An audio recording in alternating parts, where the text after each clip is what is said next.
Managing physical resources in a school, अर्थात विद्यालय में भौतिक संसाधनों का प्रबंधन करना। जैसा कि हम सब जानते हैं कि स्कूल प्लांट एक अपने आप में बहुत बड़ा कॉन्सेप्ट है और इस कॉन्सेप्ट को प्रबंधन करने के लिए हमें बहुत सारे फाइनेंशियल मैनेजमेंट की जरूरत होती है। The physical infrastructure in the aspect of school management, physical infrastructure school management का एस्पेक्ट है, उनके द्वारा किया जाना है और एक बहुत बड़ा कॉन्सेप्ट है। It includes classroom, library, laboratory, playground, furniture, apparatus, teaching aids, supportive devices which are to be used in school functioning. तो विद्यालय के अंदर classroom, library, laboratory, playground, furniture, apparatus, ये सब चीजें हमारे फिजिकल रिसोर्सेज में आती है। कोठारी कमीशन ने 1964-66 में ये कहा भी है कि the destiny of India is being shaped in her classrooms, कि भारत का भाग्य उसके कक्षाओं में ही निर्माण होता है। सिर्फ टीचिंग लर्निंग के अलावा, कक्षा के अंतर्गत टीचिंग और लर्निंग के अलावा बहुत से इंफ्रास्ट्रक्चर है विद्यालय में जो कि एक छात्र के ऑलराउंड डेवलपमेंट पर बहुत बड़ा प्रभाव डालते हैं।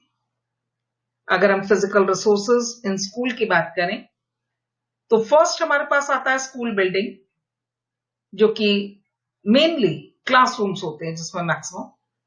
दूसरे होते हैं स्कूल लैबोरेटरी, तीसरा स्कूल लाइब्रेरी, चौथा स्कूल प्लेग्राउंड, पांचवा ऑफिस या एडमिनिस्ट्रेटिव ब्लॉक और छठा हमारे पास आता स्कूल हॉस्टल।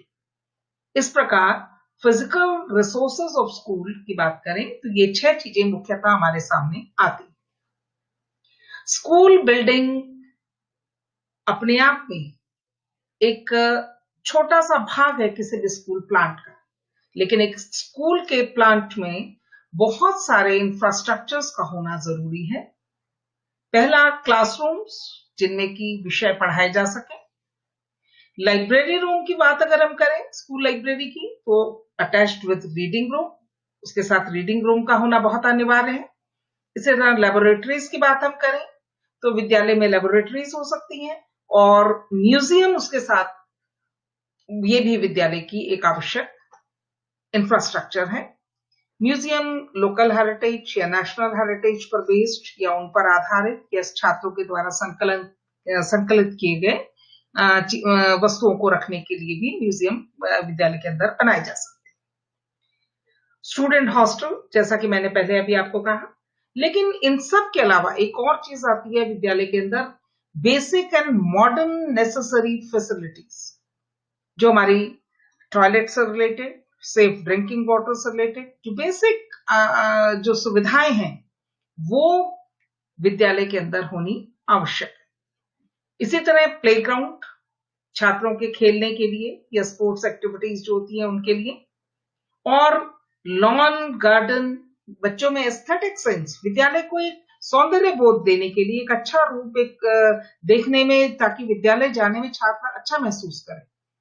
और एग्रीकल्चर फॉर्म उन विद्यालयों के लिए जहां की एग्रीकल्चर एज अ सब्जेक्ट पढ़ाया जाता है, या रूरल एरियाज में अगर स्कूल है जहां की एग्रीकल्चर सब्जेक्ट है, विषय है, तो वहां पर एग्रीकल्चर फॉर्म भी विद्यालयों के प्लांट में एक जो है अनिवार्य स्ट्रक्चर हो सकते हैं। इसी प्रकार क्वार्टर्स प्रिंसिपल के लिए, टीचर्स के लिए और स्टाफ के लिए, ये भी एक बहुत अहम वस्तु है, क्योंकि बिना प्रधानाचार्य और शिक्षक और कर्मचारी यदि विद्यालय में या उसके आसपास ही रहते हैं तो इसका बहुत बड़ा प्रभाव विद्यालय पर पड़ता है, क्योंकि वो विद्यालय में इसके समय के अतिरिक्त भी अपनी सेवाएं विद्यालय में दे पाते हैं। विद्यालय के रखरखाव में, उसके मेंटेनेंस में, उसके प्रबंधन में, और जो विद्यालय के अंदर जो हमारी वस्तुएं हैं, रिसोर्सेज हैं, उनका भी ऑप्टिमम यूज स्टाफ के द्वारा, जैसे शिक्षक चाहे तो देर तक लाइब्रेरी का प्रयोग कर सकते हैं, लेबोरेटरी में कल की तैयारी कर सकते हैं, कार्य करा सकते हैं विद्यालय के अंदर, अगर कोई भी कार्य जो आगामी दिनों में होने वाले हैं उनकी तैयारियां वो विद्यालय के अंदर करा सकते हैं देर रात तक रहकर, देर तक। अब आती है बात प्रोविजंस इन स्कूल बिल्डिंग। एक विद्यालय का जो भवन है उसके अंदर कौन कौन से प्रोविजंस होने चाहिए, कौन कौन से उसके अंदर विकल्प होने चाहिए। पहला आता है एडमिनिस्ट्रेटिव ब्लॉक, जिसके अंदर office, principal office, visitor room, ये सब आते हैं। दूसरा है हमारा एकेडमिक ब्लॉक, जिसके अंतर्गत कक्षाएं, लाइब्रेरी, लेबोरेटरी और म्यूजियम, जैसा मैंने भी बताया था, ये एकेडमिक्स क्योंकि पढ़ाई लिखाई से संबंधित वस्तुएं हैं। तीसरा हमारे पास आता है प्रोविजंस फॉर को करिकुलर एक्टिविटीज। आपने देखा होगा विद्यालय के अंदर एनएसएस, एनसीसी या इंडोर आउटडोर गेम्स हैं, स्काउट एंड गाइड के लिए और सोशल कल्चरल प्रोग्राम्स के लिए हमें बहुत सी वस्तुओं की आवश्यकता होती है। एक मल्टीपर्पज हॉल होना चाहिए, एक ओपन थिएटर हो सकता है, एक प्लेग्राउंड हो सकता है, जिसके अंतर्गत हम ये सारी एक्टिविटीज को अंजाम दे सकते हैं। Provision for physical and outdoor activities. कभी कभी हमारी बहुत सी ऐसी एक्टिविटीज हैं, जैसे आपने देखा होगा विद्यालयों में इस तरह के कार्यक्रम होते हैं जो ओपन एयर होने होते हैं, या कभी कभी किसी व्यक्ति को आप बुलाते हैं कक्षा, तो आप बाहर ही इस तरह के अरेंजमेंट करते हैं, जिससे कि आप अपने विद्यालय के कुछ अरेंजमेंट्स आप हॉल्स में करते हैं, कुछ आप बाहर करते हैं। तो इसके लिए आपको प्लेग्राउंड, लॉन, गार्डन, इनका आप बेहतर प्रयोग जो है विद्यालय के अंतर्गत कर सकते हैं। नेक्स्ट आते हैं हमारे पास दूसरा सोर्स, एक तो स्कूल बिल्डिंग हो गया, दूसरा हमारे पास स्कूल लाइब्रेरी है। स्कूल लाइब्रेरी जो है वो कुछ मोटिव्स के साथ, कुछ ऑब्जेक्टिव्स के साथ खोली जाती है। तो लाइब्रेरी का पहला ऑब्जेक्टिव है to introduce students with proper use of text books and reference books. छात्र टेक्स्ट बुक और रेफरेंस बुक्स को प्रॉपर प्रयोग कर सकें, उनका फायदा उठा सकें। To guide students through library activities and make them interested in acquiring knowledge। छात्र लाइब्रेरी की क्रियाओं के द्वारा नया ज्ञान प्राप्त करने या और अधिक ज्ञान प्राप्त करने के लिए प्रेरित हो, रुचि ले, ये विद्यालय में लाइब्रेरी होने का एक बहुत प्रमुख उद्देश्य होता है। To assist teachers in their studies and research. शिक्षकों को अपने पढ़ाने संबंधी तैयारी करने में या हायर स्टडीज के लिए, रिसर्च के लिए लाइब्रेरीज जो है उनको असिस्ट करती है, उनको हेल्प करती है। To provide recreational reading to students, teachers and motivate them to use leisure for self study. Library हमको खाली समय का, अवकाश के समय का सदुपयोग भी सिखाती है और हमारे अंदर सेल्फ स्टडी की हैबिट भी क्रिएट करती है। ये सब ऑब्जेक्टिव्स हैं एक लाइब्रेरी के। लेकिन स्कूल के अंदर लाइब्रेरी के फंक्शंस क्या होने चाहिए, कैसे उसे मैनेज किया जाना चाहिए। तो पहली बात आती है, the library must be digitally automated. If not so, there must be proper catalogue and card arrangements. आजकल आपने देखा होगा कि हमारी लाइब्रेरियां स्मार्ट लाइब्रेरीज हैं, डिजिटली ऑटोमेटेड हैं, लेकिन अगर ऐसा नहीं है तो प्रॉपर कैटलॉग और कार्ड अरेंजमेंट्स, जो हमारा ट्रेडिशनल मेथड है, उससे भी लाइब्रेरीज को मैनेज किया जाना चाहिए। It should exhibit new arrivals to attract the students and teachers to library। New arrivals का एक पोर्शन होना चाहिए लाइब्रेरी में, ताकि कोई भी छात्र या शिक्षक आकर वहां पर देख सके कि लाइब्रेरी में नई मैगजीन्स, कोई नया जर्नल या कोई नया न्यूज़पेपर या कोई बुक नहीं आई है, तो वो वहां पर एग्जिबिट होनी चाहिए कम से कम 1 महीने तक। It must provide conducive reading atmosphere to encourage students for learning। छात्र को, शिक्षक को पढ़ने के लिए कंड्यूसिव एनवायरनमेंट, एक उचित वातावरण प्रदान करे, जिससे कि स्टूडेंट पढ़ने के लिए एनकरेज हो। It should organise orientation programme to explain importance of library in school life. Library, हमारे जो लाइब्रेरियन हैं, उनको एक ऐसा छोटा सा ओरिएंटेशन प्रोग्राम बनाना चाहिए जिससे कि वो स्टूडेंट्स को मोटिवेट कर सकें पढ़ने के लिए, और स्कूल लाइफ में लाइब्रेरी की क्या इंपॉर्टेंस है, कैसे आप अपने नॉलेज को एनहांस कर सकते हैं, कैसे आप लाइब्रेरी का ऑप्टिमम यूज कर सकते हैं, इस पर एक ओरिएंटेशन प्रोग्राम कराया जाना चाहिए। It must provide useful social experiences. हम लाइब्रेरी में पढ़ने जाते हैं तो आपने देखा होगा हम आपस में अच्छे विषयों पर बात करते हैं, हम बुक एक्सचेंज करते हैं। 14 दिन का टाइम होता है जैसे विद्यालय में लाइब्रेरी का, तो हमें पता है कि 14 दिन बाद हमें बुक या तो रिन्यू करानी है या वापस करनी है ताकि और लोग भी उसको पढ़ सकें। या फिर आप बुक के रख रखाव की बात आती है, जहां तक बुक्स को अच्छे से रखना, उनकी केयर करना, उनको पढ़ना, उस पर बात करना, तो ये बहुत अच्छे सोशल एक्सपीरियंसेस हमारी लाइब्रेरीज जो है वो प्रोवाइड करती है। तो लाइब्रेरी के इन्हीं उद्देश्यों और इन्हीं फंक्शंस को देखते हुए लाइब्रेरी रिसोर्स को मैनेज किया जा सकता है। School laboratory, the study of physical science is not possible without laboratory. Laboratories के बिना फिजिकल साइंस हर क्लासेस में नहीं पढ़ी जा सकती। आप 8th क्लास एंड अबव आपने देखा होगा कि फिजिकल साइंस में आपके एक्सपेरिमेंट आ जाते हैं, लेबोरेटरी एक्सपेरिमेंट्स आ जाते हैं। लेबोरेटरी के भी कुछ ऑब्जेक्टिव्स होते हैं विद्यालयों में होने के, to develop scientific attitude through practical work. छात्रों में वैज्ञानिक दृष्टिकोण पैदा करने के लिए, व्यवहारिक दृष्टि से उनको विज्ञान से जोड़ने के लिए लेबोरेटरीज बनाई जाती है। To provide training in scientific method, वैज्ञानिक विधियों का ज्ञान छात्रों को देने के लिए हमारी जो लेबोरेटरीज हैं वो एक बहुत ही उसका प्रशिक्षण छात्रों को प्रदान करती हैं, एक बहुत ही उत्तम साधन। To develop the skill of handling scientific apparatus and instruments. छात्र लेबोरेटरी का एक उद्देश्य और है कि छात्रों को वैज्ञानिक उपकरणों का किस प्रकार से उनको हैंडल किया जाए, कैसे उनको रख रखाव किया जाए, ये कौशल भी छात्र सीखते हैं।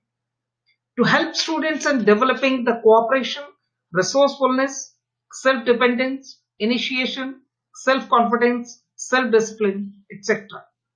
छात्रों के अंदर सहयोग की भावना, संसाधन संपन्नता की भावना, सेल्फ डिपेंडेंस आत्मनिर्भरता की भावना, पहलकदमी करने की भावना, आत्मविश्वास और आत्म अनुशासन, ये भी लेबोरेटरी के द्वारा विकसित किए जाते हैं। To provide real and permanent knowledge of science. To provide real and permanent knowledge of science. विज्ञान का ज्ञान यदि हम चाहते हैं कि छात्र को वास्तव में मिले और वो ज्ञान स्थायी रहे, तो हमें learning by doing, learning by experience के प्रिंसिपल पर जाना पड़ेगा। और साइंस लेबोरेटरी या स्कूल लेबोरेटरी जो है इन शर्तों को हर मायने में पूरा करती है, दोनों ही कार्य करती है। हमें लर्निंग बाय डूइंग भी सिखाती है, लर्निंग बाय एक्सपीरियंस भी सिखाती है। To provide opportunities to observe, think and apply reasons to arrive conclusions independently. Laboratories हमें वो अवसर प्रदान करती है कि हम स्वयं निरीक्षण करें, स्वयं सोचें और उन कारणों को अप्लाई करें, उनका प्रयोग करें, ताकि हम व्यक्तिगत रूप से इंडिपेंडेंटली हम जो है कंक्लूजन्स या निष्कर्ष तक पहुंच सके। तो ये एबिलिटी हमें लाने की, डिसीजन मेकिंग एबिलिटी हमें लाने का कार्य साइंस लेबोरेटरी करती है। अब स्कूल लेबोरेटरी की बात अगर हम करते हैं तो उनको कैसे मैनेज किया जाएगा? Quality and quantity of apparatus. आपने देखा होगा कि क्वांटिटी ऑफ एपरेटस कैसे तय होगी? अगर हमारे पास सारे एपरेटस हैं लेकिन क्वांटिटी में 1 या 2 हैं, तो हम एक्सपेरिमेंट नहीं करा सकते, हम लेबोरेटरी वर्क नहीं करा सकते छात्रों। किंतु यदि 40 छात्र हमारे पास हैं और 20 हमारे पास एपरेटस हैं, तो हम छात्रों के 2-2 का एक ग्रुप बनाकर हम उनसे काम ले सकते हैं, हम उन्हें एक्सपेरिमेंट करा सकते हैं। इसलिए क्वांटिटी भी उतनी ही इंपॉर्टेंट है और क्वालिटी भी इतनी इंपॉर्टेंट है। यदि एपरेटस घटिया क्वालिटी के हैं तो उससे दुर्घटना हो सकती है, जान की हानि हो सकती है। इसलिए क्वालिटी और क्वांटिटी दोनों पर ही इक्वल ध्यान दिया जाना चाहिए रिसोर्स मैनेजमेंट करते हैं। ऐसे ही केमिकल्स का है, आपने देखा होगा केमिकल्स की एक डेट होती है, वो आज जब भी लाए जाते हैं उनकी एक्सपायरी डेट होती है, उसके बाद वो प्रयोग नहीं किए जा सकते। तो उनकी क्वालिटी क्या होगी, उनकी क्वांटिटी क्या होगी, ये भी हमें देखना होगा, जिससे कि हम उनको उनकी सप्लाई अपनी लेबोरेटरी में निरंतर बनाए रखें। Level and number of students. Laboratory में एक्सपेरिमेंट्स में हमें 2 चीज देखनी पड़ेगी। एक तो कौन से लेवल के स्टूडेंट है, अगर हमारे पास 12th तक का स्कूल है तो 9th-10th के बच्चे हैं हमारे पास एक्सपेरिमेंट करने के लिए, और 11th-12th के बच्चे हमारे पास हैं। तो 4 क्लासेस हमारे पास एक्सपेरिमेंट के लिए हैं। उनके लेवल के लिए हमें एक्सपेरिमेंट्स के लिए हमें लिस्ट बनानी होगी, देखना होगा कि उनको कौन से एक्सपेरिमेंट कराने हैं, क्या उसके एपरेटस हमारे पास है, क्या वो सही क्वांटिटी में है, क्या केमिकल्स हमारे पास है, क्या वो सही क्वांटिटी में है, उनकी क्वालिटी कैसी है दोनों की, ये सब हमें देखना होता है। और नंबर ऑफ स्टूडेंट कितने, 9, 10th, 11th, 12th 4 क्लासेस होंगी। अब 4 क्लास में स्टूडेंट कितने, उनको हम कैसे बैच बनाएंगे, कितने बैच बनाकर कराएंगे या इंडिविजुअल कराएंगे, इस पर भी लेबोरेटरी मैनेजमेंट रिसोर्सफुलनेस जो है वो डिपेंड करती है कि हम किस तरह अपने रिसोर्सेस का प्रयोग अपने छात्रों के लिए मैक्सिमम कर पाते हैं। इसके बाद आता है फाइनेंस।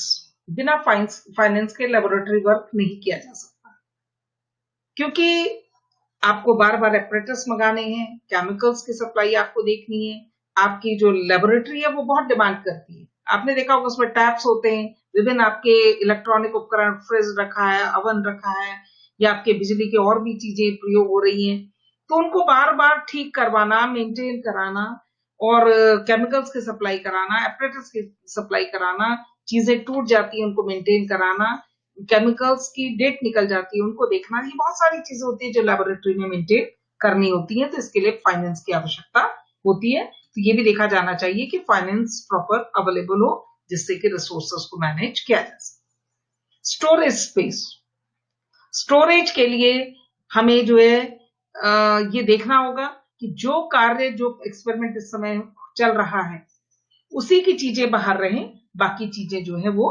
अंदर रहें। छात्रों की पहुंच तक वही एपरेटस या वही केमिकल्स होने चाहिए जिनका कि इस समय प्रयोग हो रहा है। बाकी जो हमारे पास एक्सेस में चीजें हैं, हमारे पास ज्यादा जो सामान है या बहुत चीजें जो रिजर्व में है, उनके लिए हमारे पास प्रॉपर स्टोरेज प्लेस होना चाहिए। 6 आता हमारे पास रिकॉर्ड कीपिंग। रिकॉर्ड रखना या आलेखन बहुत आवश्यक। कितने क्वांटिटी में हमने अपरेटस मंगाए, कितनी क्वांटिटी में हमने केमिकल मंगाया, उसमें से कितना कंज्यूम हो गया, कितना हमारे पास बैलेंस है, जो बैलेंस है क्या वो यूज किया जा सकता है, नहीं किया जा सकता है, कितने एक्सपेरिमेंट हमने साल में हमें कराने होते हैं, किस क्लास को कितने कराने होते हैं, स्टूडेंट का नंबर क्या है, कितना हमारी रिक्वायरमेंट है। ये सब तभी हो पाएगा जब हम रिकॉर्ड कीपिंग रखेंगे। अगर हम रिकॉर्ड नहीं रखेंगे तो हम ये काम नहीं कर सकते।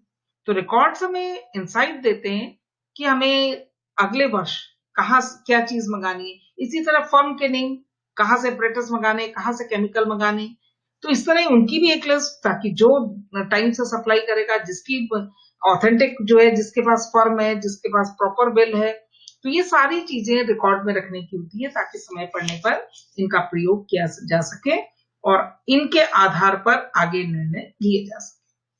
7th हमारे पास आता है optimum space and required features. हमारे पास लेबोरेटरी के लिए सिर्फ एक कमरा लेबोरेटरी नहीं है, उसके अंदर बहुत सारी जगह चाहिए होती है बिजली के उपकरणों को लगाने के लिए। वाटर ड्रेनेज के लिए आपने देखा होगा पूरी नाली बनानी पड़ती है, क्लियर होना चाहिए ड्रेनेज, वाटर टैप लगाने पड़ते हैं, सिंक लगाने पड़ते हैं, इलेक्ट्रिसिटी फिटिंग जो एक्स्ट्रा करानी पड़ती है। बहुत से एक्सपेरिमेंट इलेक्ट्रिसिटी पर बेस्ड होते हैं। इसी तरह प्रॉपर फर्नीचर, लैब का फर्नीचर ही डिफरेंट होता है। लैब में वर्किंग टेबल्स होती हैं, उनके साथ स्टूल्स होते हैं, कबर्ड्स होते हैं बच्चों के सामान रखने के लिए, ब्लैक बोर्ड्स हैं, प्रोजेक्शन स्क्रीन्स हैं, और सबसे इंपॉर्टेंट फर्स्ट एड बॉक्स है।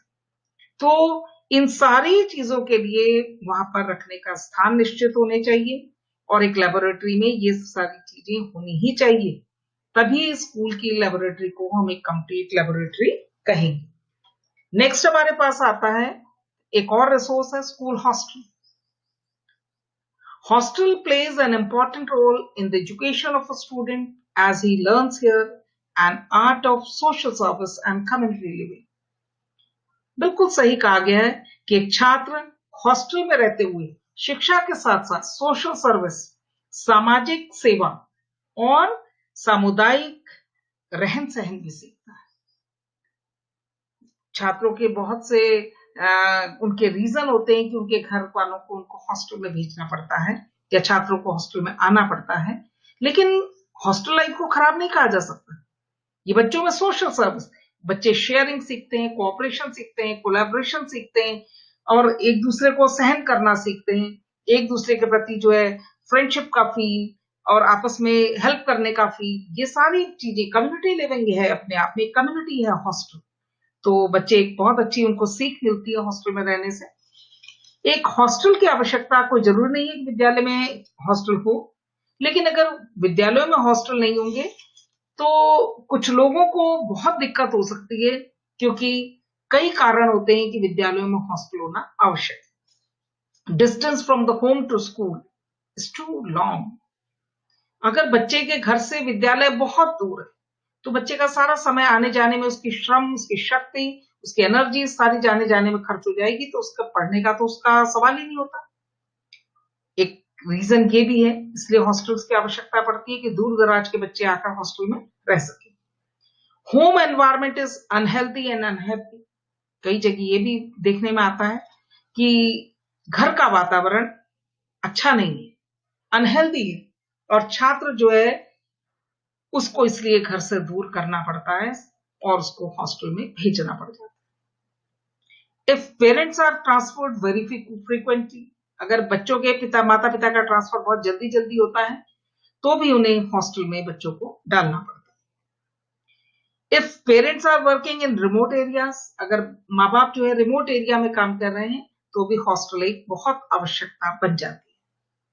To provide and discipline community life to students, लेकिन बहुत से पेरेंट्स ये सोचते हैं कि बच्चे को अगर एक डिसिप्लिन लाइफ सिखानी है, एक डिसिप्लिन कम्युनिटी लाइफ लीड करनी है, तो उसको हॉस्टल जाना चाहिए, और ऐसी स्थिति में भी लोग बच्चों को हॉस्टल भेजते हैं। Infrastructures needed in a school hostel. एक हॉस्टल में क्या क्या चीजें हैं जो मैनेज की जानी चाहिए, कौन कौन से ऐसे इंफ्रास्ट्रक्चर्स हैं जो कि एक स्कूल हॉस्टल में होने चाहिए। पहला, लिविंग रूम्स फॉर स्टूडेंट्स, छात्रों के लिए कमरे होने चाहिए वेल इक्विप्ड, बढ़िया कबर्ड्स के साथ, और जो प्रॉपर वेंटिलेशन, विंडोज होनी चाहिए, अच्छे डोर्स होने चाहिए, वहां पर उनके लिए कॉट, बेड और बेड के साथ टेबल, पढ़ने के लिए चेयर, टेबल चेयर का वो, और इस तरह की सुविधाएं एक लिविंग रूम अच्छा सा उनके लिए होना चाहिए। और ये हो सकता है कि 1 या 2 या 3 बच्चे शेयर करते हो, ये डिपेंड करता है कि स्कूल का में बच्चे कितने हैं हॉस्टल में। दूसरा आता है डाइनिंग रूम।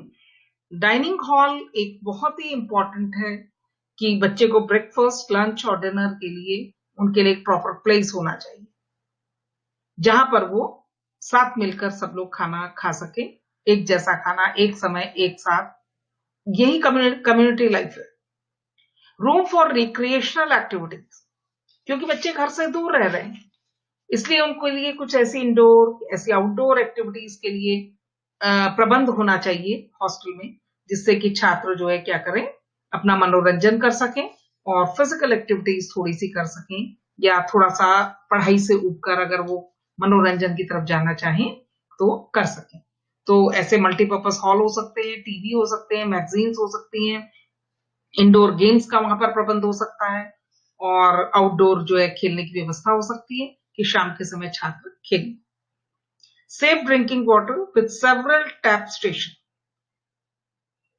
हॉस्टल के हर लेवल पर, हर फ्लोर पर सेवरल टैप्स का स्टेशन होना चाहिए, जिससे कि छात्र सेफ ड्रिंकिंग वाटर ले सके।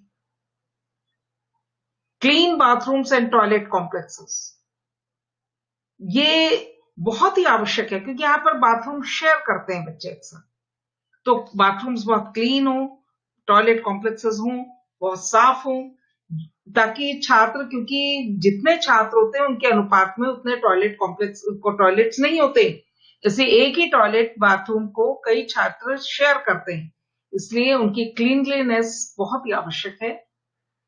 Arrangements for proper hygiene and sanitation, चाहे वो खाने पीने में हो, चाहे आपके लिविंग रूम में हो, और चाहे आपके टॉयलेट बाथ कॉम्प्लेक्सेस में हो, या आपके ड्रिंकिंग वाटर में, बहुत ही हाइजीन और सैनिटेशन का ध्यान रखा जाना चाहिए।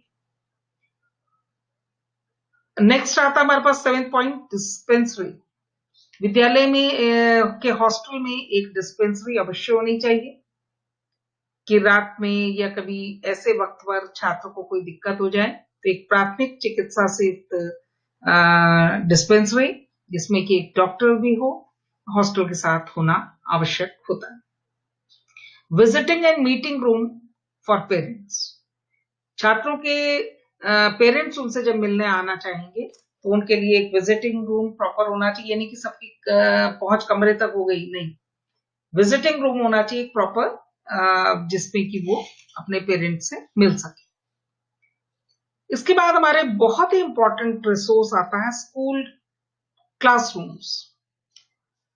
जब हम स्कूल की बात करते हैं तो मोस्टली क्लासरूम को स्कूल गिन लेते हैं, क्योंकि हम पढ़ने लिखने को ही विद्यालय समझते हैं। जबकि आपको मैंने इसलिए तीनों बाकी रिसोर्सेस पहले बताए ताकि आप उनकी अहमियत भी जानें।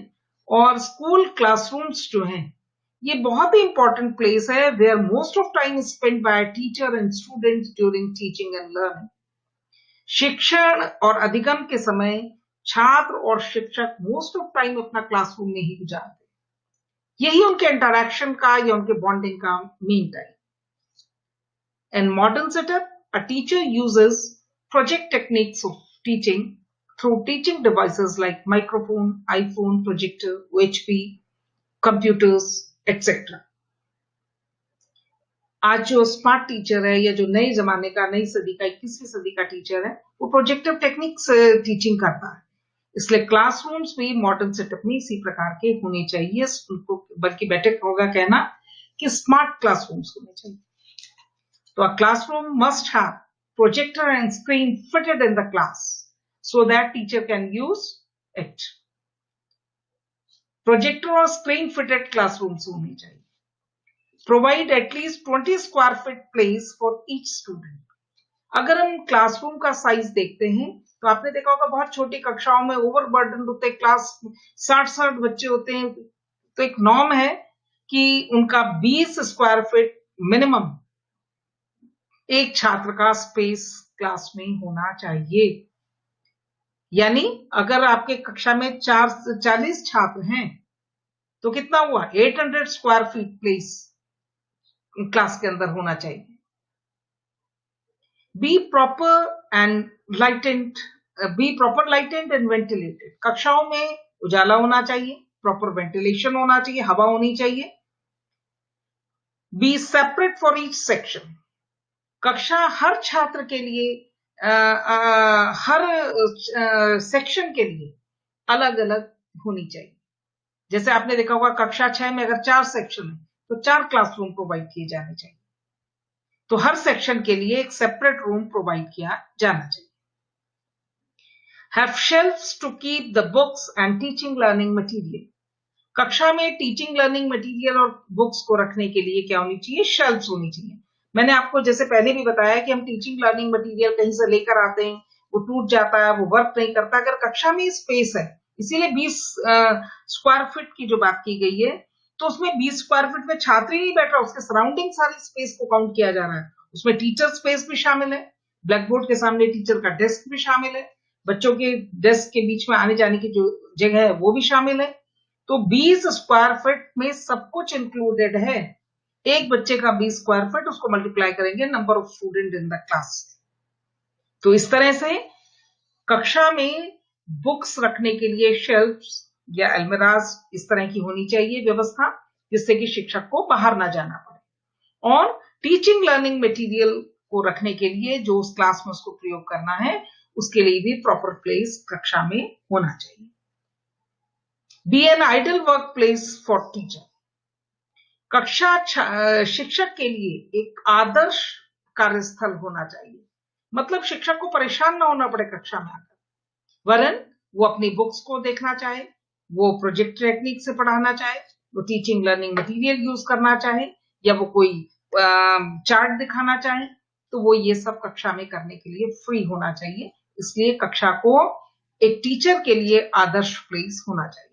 B a place of doing rather than talking, बात करने से ज्यादा करने के लिए, काम करने के लिए प्लेस होना चाहिए कक्षा को। अब हमारे पास बात आती है making classroom a special room, कैसे मैनेज करें कक्षा को। ये तो हमने बताया कि कक्षाओं को कैसा होना चाहिए, अब आ रही है बात कि अगर हम मॉडर्न कॉन्सेप्ट में देखते हैं तो कक्षाओं को कैसा होना चाहिए। Saving energy and time by carrying around the teaching accessories like computer, projector, OHP etcetera.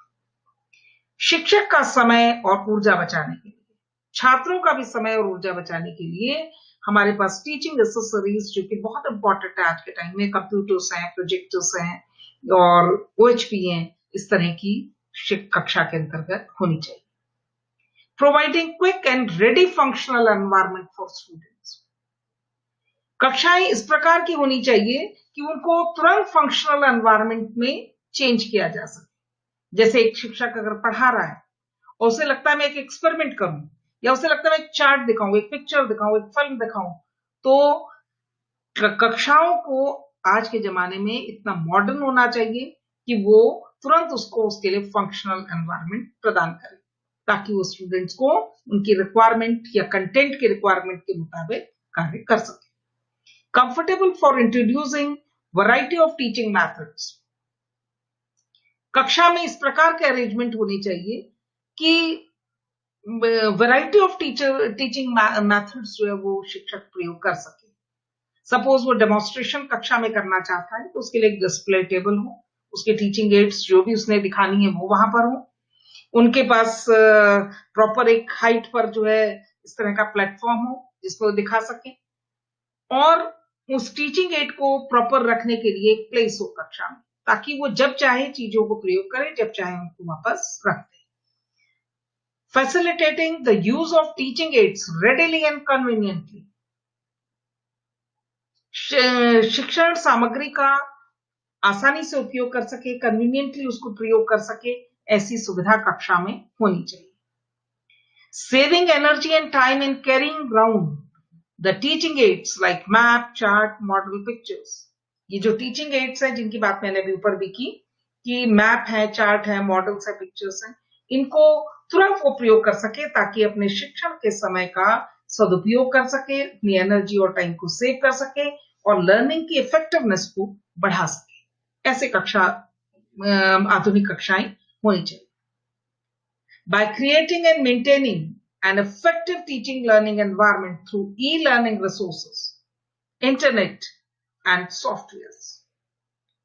कक्षा में आजकल आपने देखा होगा, अभी तक तो हमने बात की कि ये प्रोजेक्ट और ये सब एसेसरीज होनी चाहिए, कंप्यूटर, प्रोजेक्टर, ताकि वो बना कर लाए, लेकिन आजकल रेडीमेड भी ई लर्निंग रिसोर्सेज आ गए हैं। बहुत सी ऐसी कंपनीज है जो आपको इस तरह की चीजें प्रोवाइड कर रही हैं कि आप कक्षा में उनके माध्यम से पढ़ा सकते हैं। जैसे हम एक चार्ट दिखाते हैं तो बच्चा बहुत प्रभावित होता है, लेकिन जब उसकी एक पिक्चर दिखाते हैं प्रोजेक्टर से, जिसको कि हम बड़ा कर पाते हैं, छोटा कर पाते हैं, उसका इफेक्ट डाल पाते हैं उस पर। लेकिन एक तीसरी बात आती है जब हम ई लर्निंग रिसोर्सेज जो उसकी 3D या 4D इमेज प्रेजेंट करते हैं और उसको ज्यादा उसके जो आयाम है, जो उसके एस्पेक्ट्स हैं, उनसे उनको दिखा पाते हैं, तो मैं सोचती हूँ कि लर्निंग के इफेक्ट को हम और ज्यादा बढ़ा सकते हैं। तो हमारे जो क्लासरूम्स हैं उनको स्पेशल रूम्स में कन्वर्ट किया जाना चाहिए, तो हम इस स्कूल के इस रिसोर्स को भी और अच्छे से प्रयोग कर सकते हैं छात्रों को सिखाने के लिए, छात्रों में लर्निंग को प्रभावी बनाने के लिए। इसके अतिरिक्त हमारे पास, जैसे भी मैंने म्यूजियम की बात की थी, आपसे ऑफिस की बात की थी, लेकिन वो लर्निंग रिसोर्सेज ऐसे नहीं है, उनका होना इतना आवश्यक नहीं है, लेकिन लेबोरेटरी, लाइब्रेरी, क्लासरूम और स्कूल बिल्डिंग या एकेडमिक और एडमिनिस्ट्रेटिव एकेडमिक जो ब्लॉक है या प्लेग्राउंड, इनके बिना कोई भी विद्यालय नहीं होता। तो इन रिसोर्सेस के बारे में आज आपने पढ़ा और इनको कैसे बेटर मैनेज किया जा सकता है, इन रिसोर्सेस को कैसे ऑप्टिमम यूज किया जा सकता है छात्रों को प्रभावी शिक्षण देने के लिए, ये आज हमने इस पाठ में पढ़ा। Thank you very much.